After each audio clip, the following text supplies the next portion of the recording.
Good morning दोस्तों।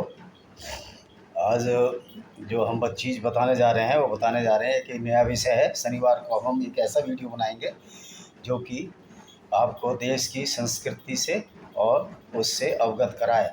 तो ये जो आज का वीडियो है ये है अमरकंटक के ऊपर। तो अमरकंटक एक मैकाल पठार पर स्थित एक जगह है जहाँ से दो नदियाँ निकलती हैं, नर्मदा और सोन नदी निकलती हैं। ये करीब 3400 फीट की ऊंचाई पर है, 3488 या फीट की ऊंचाई पर स्थित है। और यहीं से सतपुड़ा, विंध्याचल और मैकाल की श्रृंखला है जाती हैं। तो जो नर्मदा नदी है वो एक नर्मदा कुंड है, एक छोटी सी जगह है। वहाँ से ये निकल के बह के ये पूरब की तरफ चली जाती है, गुजरात की पश्चिम की तरफ बह जाती है, गुजरात की तरफ। और ये घाटी में बहती है जिसमें ताप्ती भी बहती है जो कि बुरहानपुर के आसपास से निकलती है।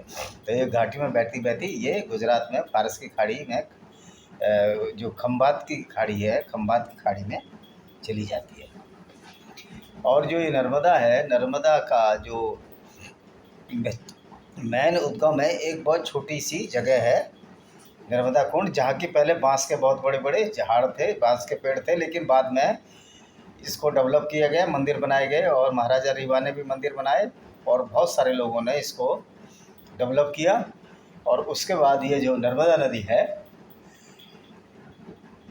एक नर्मदा नदी का जो उद्गम स्थल है पर्यटक के रूप में स्थापित हो गया। और एक दूसरी नदी है सोन नदी, जो कि सोनमुड़ा नामक जगह से निकलती है, जो कि यहाँ से 2 किलोमीटर दूर है। और ये नदी चली जाती है पूरब की तरफ, पटना में जाकर ये गंगा से मिल जाती है। तो ये जो अमरकंटक है ये बहुत ही बड़ा खूबसूरत जगह है। और यहाँ पर साल के पेड़, बरगद के पेड़ और बहुत सारे पेड़ हैं। इन पेड़ों में प्रमुख हैं, बहुत वनस्पतीय पौधे हैं। यहाँ अर्जुन की छाल भी आपको मिलती है। और इस तरह, और अब अमरकंटक जाएं कैसे? और अमरकंटक में मौसम जो है हमेशा सुहाना रहता है। यहाँ गर्मी बहुत नाक के बराबर पड़ती है।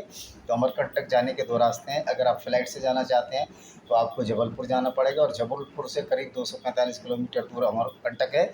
अगर आप ट्रेन के रास्ते जाना चाहते हैं, अगर दिल्ली से जाना चाहते हैं तो आपको पेंड्रा रोड उतरना पड़ेगा। और अगर आप बॉम्बे से अमरकंटक देखने आ रहे हैं तो भी आपको बिलासपुर उतरना पड़ेगा, अगर डायरेक्ट पेंड्रा रोड की गाड़ी नहीं है। अगर आप कलकत्ते से देखना चाह रहे हैं तो भी आपको या तो आपको कटनी, या फिर कटनी से फिर ट्रेन बदलनी पड़ेगी, या बिलासपुर आके आप सीधे टैक्सी द्वारा या बस द्वारा जा सकते हैं। डेली बसें चलती हैं और बसें 124 किलोमीटर है बिलासपुर से। हाँ, अगर पेंड्रा रोड तक आप पहुंच जाते हैं किसी भी तरह ट्रेन से, जैसे बिलासपुर बदल के, वहाँ से 25 या 26 किलोमीटर ही है। और यहाँ पर बड़ी ही बहुत सारे मंदिर हैं और माई की बगिया है जहाँ गुल बकावली के बहुत सारे पौधे लगे हुए हैं। और इस तरह जो है ये बहुत ही अच्छा टूरिस्ट स्थल है। और इसकी खास बात ये है कि यहाँ का वातावरण बहुत अच्छा है, ऑक्सीजन की भरपूर मात्रा है और ठहरने के भी होटल हैं। और एक गुरुद्वारा है जिसमें भी पैसे देकर कमरे आसानी से मिल जाते हैं। और यहाँ के जो होटलों का खाना है बड़ा ही स्वादिष्ट है, बड़ा ही मनोरम दृश्य है। और जो सोन नदी है वो करीब 100 फुट ऊंचे पहाड़ से नीचे गिरती है, तो देखते ही मनोरम दृश्य बनता है और बड़ी भयंकर घाटी लिखती है। और यहाँ लंगूर भी बहुत हैं जो आपके हाथ से खाना वगैरह खा सकते हैं और आपसे ले जाएंगे छीन कर, लेकिन आपको हानि नहीं पहुंचाएंगे। और बहुत ही रमणीक जगह है। और यहाँ से कुछ दूरी पर करीब 8 किलोमीटर पर जलेश्वर महादेव है। महादेव एक जलाशय है जहाँ से कि तीसरी नदी जोहिला निकलती है, जो जोहिला बाद में जाकर इस सोन नदी से उमरिया के आसपास मिल जाती है। और तो ये जो मैंने बताया कि इस तरह आप जो है पहुँच सकते हैं नज़दीक हवाई अड्डा, या तो जबलपुर उतरिए आप अगर दिल्ली से आ रहे हैं, या रायपुर भी है। रायपुर से ये करीब 250 किलोमीटर के आसपास पड़ेगा।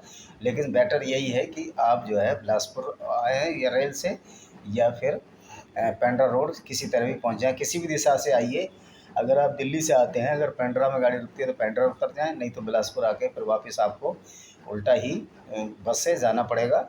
और इसमें सबसे बड़ी बात ये है कि यहाँ पर एक कबीर जी पुतरा है। तो ऐसा माना जाता है कि कबीर जी ने यहाँ तपस्या की थी और एक कपिल नर्मदा में करीब 3 किलोमीटर आगे कपिल धारा है। कपिल धारा में ऊंचे झरने से पानी बहता है और सुना है कि कपिल मुनि जी का आश्रम भी यहीं था और यहीं उन्होंने तपस्या की थी।